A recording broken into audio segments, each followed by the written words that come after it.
Hello, everyone. Welcome to the Pink Cloud Frequency. I am your host, Brianna Wynn.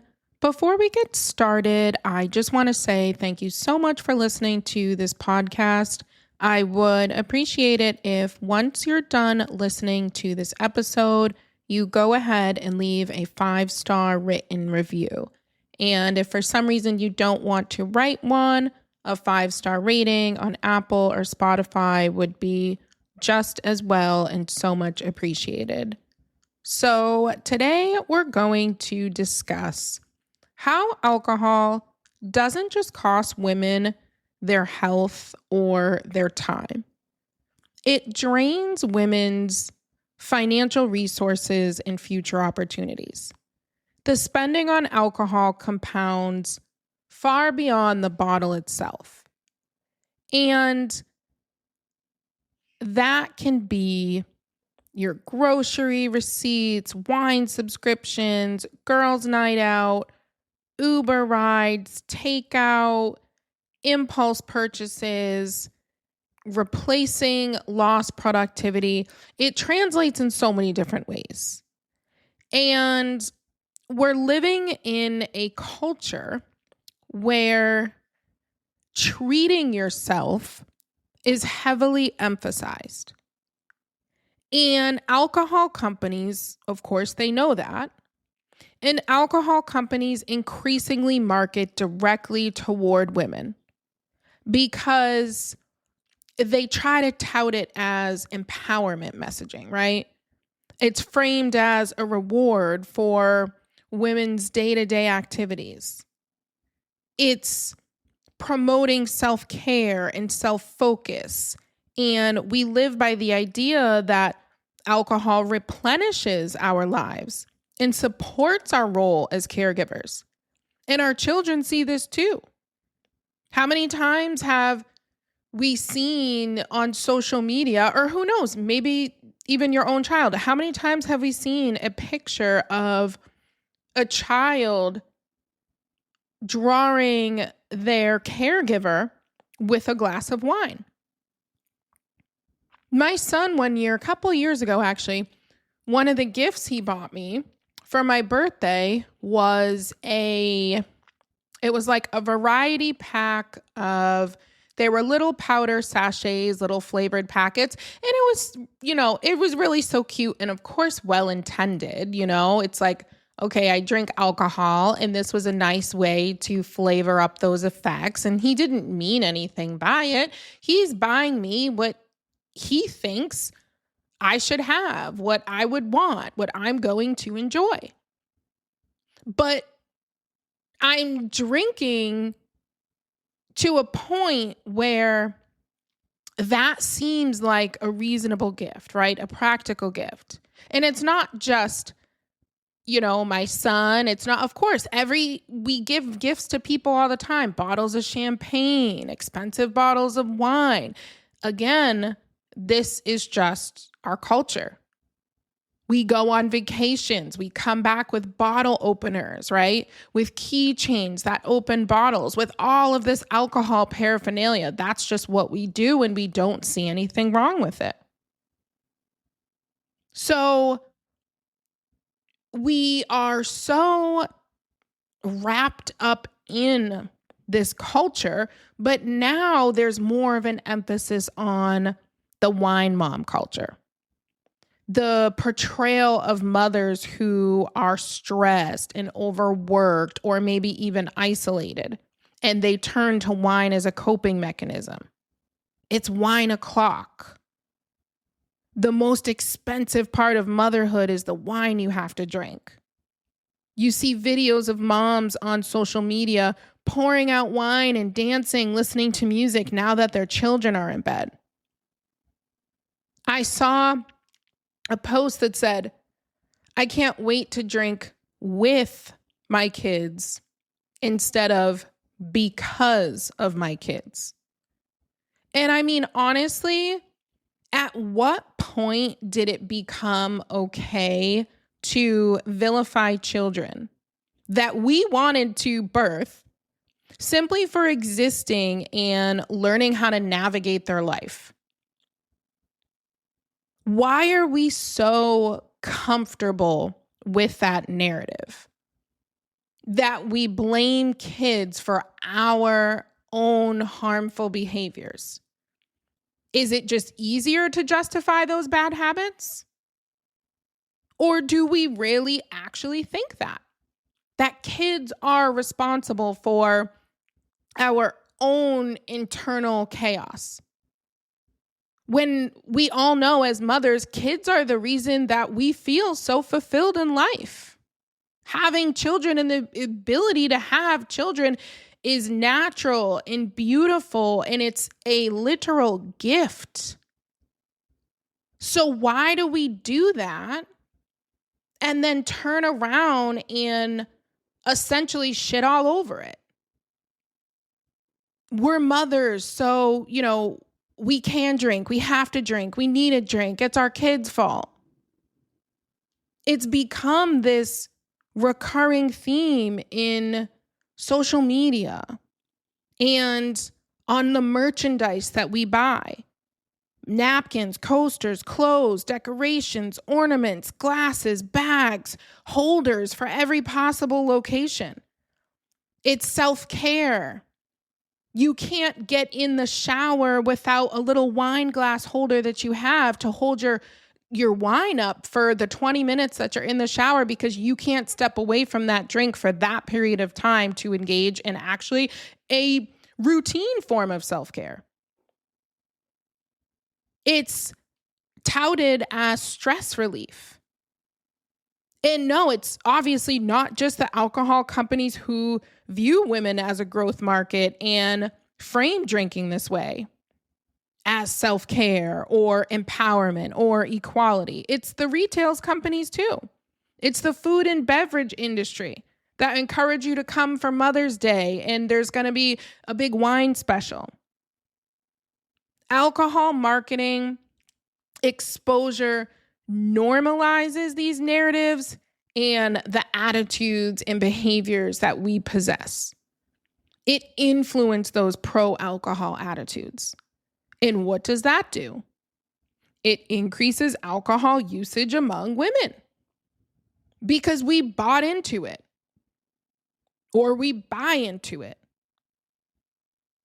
The United States alcohol industry generates hundreds of billions of dollars annually. And yes, alcohol sales are actually decreasing overall in recent years. That is true. But women are still one of the industry's most important consumer groups. A study showed that women account for over 50% of U.S. vodka sales and more than 30% of whiskey sales. Because now, in this day and age, women, we have purchasing power. We have high-paying jobs. But the reality is, the financial impact of drinking is significant because alcohol spending is rarely just alcohol spending. Those costs compound. You have your direct costs, of course, which are, the wine and the liquor purchases, cocktails at restaurants and events, not just your own cocktails, but buying rounds for your friends and your family, bringing alcohol to gatherings, buying alcohol as gifts. You've got your alcohol delivery apps. You've got subscriptions to your wine club. And then you have those secondary costs too. And usually the secondary costs have more of an impact on your wallet. That's when you have the takeout food. You drank the night before, so now you're exhausted and you're groggy. And so now cooking feels so overwhelming to you that you order takeout for yourself and your family. Now, let's say that takeout food cost you $40, anywhere from $40 to $80. I think that would be, again, that's generous. That's where we're at right now in 2026. Now you do that even 2 times a week, and you're talking about $4,000 to $8,000 per year. How about the third-party transportation services that you have to take when you're drinking. You can't drive yourself, so you take a Lyft or an Uber. That might be $25. It might be $70. Coffee and energy drinks the next day. Now, because you woke up late, or maybe you woke up on time, but you're still feeling behind, you don't have the wherewithal to wait for your coffee to steep, so you just go to Starbucks instead. You have impulse shopping while drinking. You have hungover convenience spending because you drank. You have beauty and self-care purchases to compensate for drinking. Because now you look exhausted, because you are exhausted, because you have no energy. So your skin looks haggard. And now you're buying all the creams and the lasers and the collagen to compensate for your fatigue-looking skin, when really, if you just remove alcohol, the problem would solve itself. But you're so focused on drinking that you don't see that. Alcohol is still providing you that short-term comfort, even though it's causing long-term depletion. It's attached to your motherhood stress, your career exhaustion, your social anxiety. And so then you justify spending on alcohol because you see it as relief and connection and escape and identity. You're justifying alcohol expenses because it's an emotional spend. You tell yourself you deserve it. You've had a stressful day. Your kids have misbehaved. You need a night out that includes 4 rounds of drinks. You're viewing it as a reward, as a purchase tied to that identity and social belonging. But let's think about how much money you are probably spending on alcohol. You have your direct costs, like we said, the alcohol itself. So $80 a week, let's say. You buy a few bottles of wine, or maybe you buy that bottle of vodka or whiskey. So $80 a week, that's over $4,000 a year. Now your secondary costs, the takeout food, the lifts, the self-care, let's say that's $150 to $250 a week. You're talking about anywhere from close to $8,000 a year to $13,000 a year. Now, over the span of 10 years, you're talking about hundreds of thousands of dollars. And again, that's being generous. I know for me personally, some weeks I might buy only 1 bottle of wine. But then the next week, I might be buying a bottle of wine, a bottle of tequila, some takeout food. I might be going out. It all evens out. You can buy a little bit 1 week or 1 month, and then the next month you're all over the place. You end up putting out far more money than you planned on those direct costs and secondary costs. But what would happen if women reinvested that money into support or in true forms of self-care? I mean, think about it. Rather than blowing money on sleep supplements and anti-anxiety support and recovery products, what could women do with that money? You could go on a lavish vacation. Your emergency savings can bulk up. You can go to therapy sessions and figure out why you want to drink so bad in the first place. You can pay off credit card debt. You can add more money into your investment accounts. You can really put more money away for college funds. Now you have some extra money, you can think about that business startup. You can put that money into true wellness support. Maybe additional childcare if you have a few kids and you really do want some time for yourself, time that would rejuvenate you and not deplete you. How about putting more money in your retirement account, or even considering early retirement? When your energy is depleted, your spending habits change.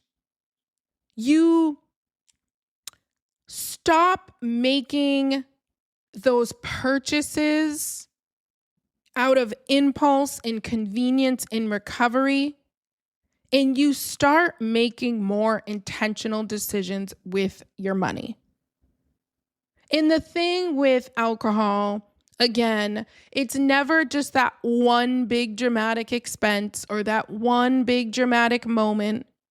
It's all of those compounding effects.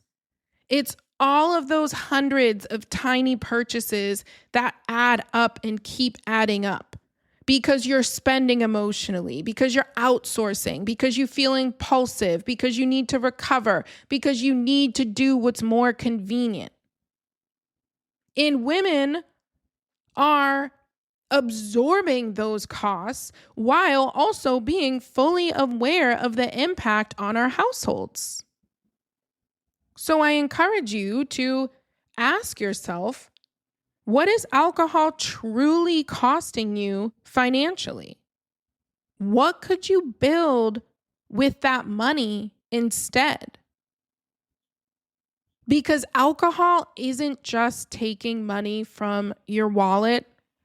Alcohol is taking an investment from your future.